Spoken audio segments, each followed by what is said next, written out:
In this video I'd like to share with you my top 3 favourite guitars. These are the guitars which I use the most and I'd like to tell you about them. If you're new around here and you'd like a structured guide to learning jazz guitar, then please check out my free beginner jazz guitar guide, which is linked in the comments below. The first guitar which I'd like to tell you about is my Fender Telecaster. This is a 2009 Road 1 Telecaster which has been a little bit upgraded from the stock model.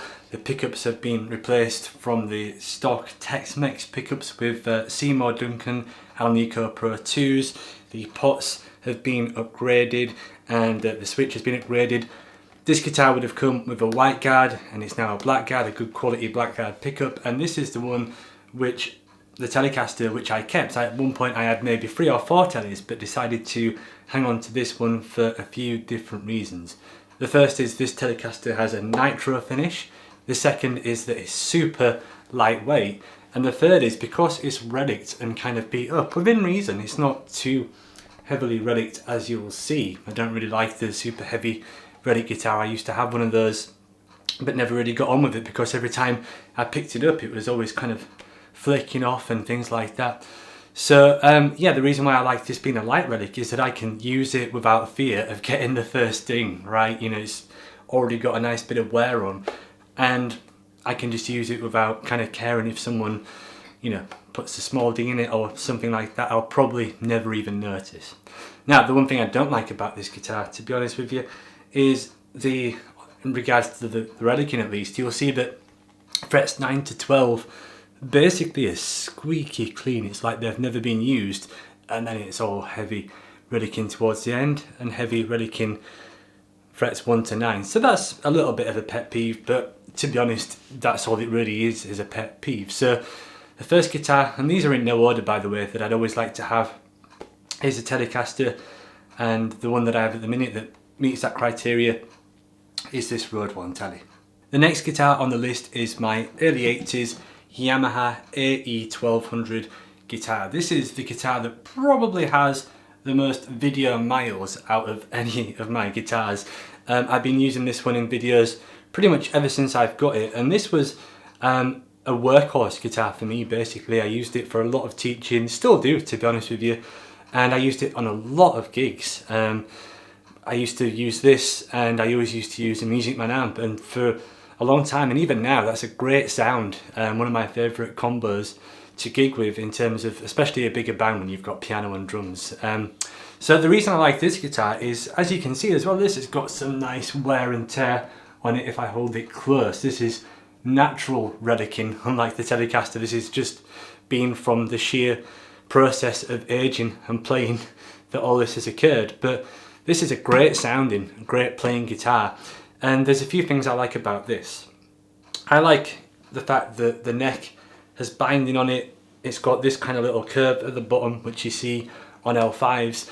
And unlike many other Japanese guitars from around this time period, I always think that Yamahas do their own thing with the design. For example, this tailpiece, I guess it's kind of like inspired by a Birdland or something like that. It's kind of its own thing, right? It's not really an L5. I mean, it's a similar spec and dimensions as an L5. It's not a 175. Whereas if you look at, say, some of the Ibanez, Greco lawsuit guitars, they're pretty much just 175 knockoffs. Where this, in my opinion, it's kind of its own thing. It doesn't exactly sound like an L5, doesn't sound like a 175, so it's a little bit more unique. In terms of other things I like about this guitar, I really like these big block markers on the guitar. I like all the gold, which is now tarnished as well.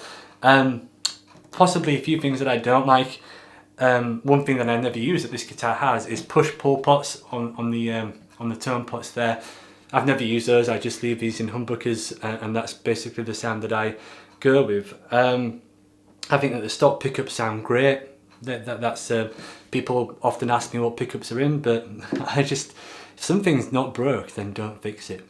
So this is my probably, I don't know if this is my favourite arched up, but it's just one that I've built a lot of trust with over the years. As I said, used it on lots of videos, used it on lots of gigs. My 1980s Yamaha AE1200.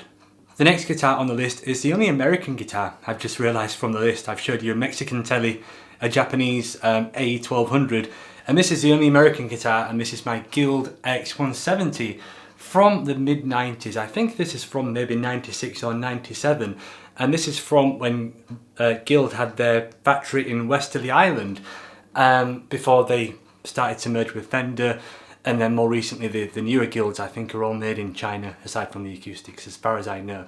So what do I like about this guitar?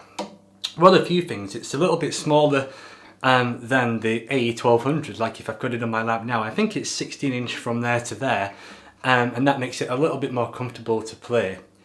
The second is that I always prefer this to a 335. I used to have a 335, and this does have some kind of a centre block inside it, so in some respects it's similar to how a 335 is built, but this to me had a much better jazz sound.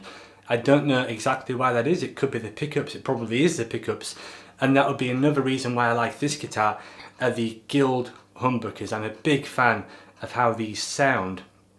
They are big and full, but they also have a lot of articulation, whereas sometimes humbuckers can just sound very muddy, bassy, but these have a lot of definition and articulation, and they're quite unique sounding in a way, but that's one reason why I really like them, and I'm always interested in getting more Guilds. This is the first Guild that I've ever had. I had the opportunity, which I now regret, to buy an X500 years ago, which I wish I would have done. So if you're watching this and you're selling an X500, an X700, a Guild Artist Award, hit me up, because I'm a big fan of these guitars. So what are some of the things I like about it? Well, just the little things. I like this, I don't know if you can see that, but there's a really good quality switch on this guitar.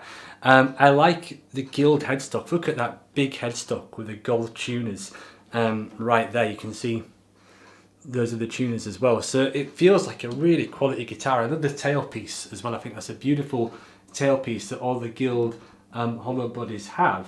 And it's just a beautiful looking guitar, I think. I love the kind of colour sunburst, the knobs with the G on them, just kind of unique to Guild.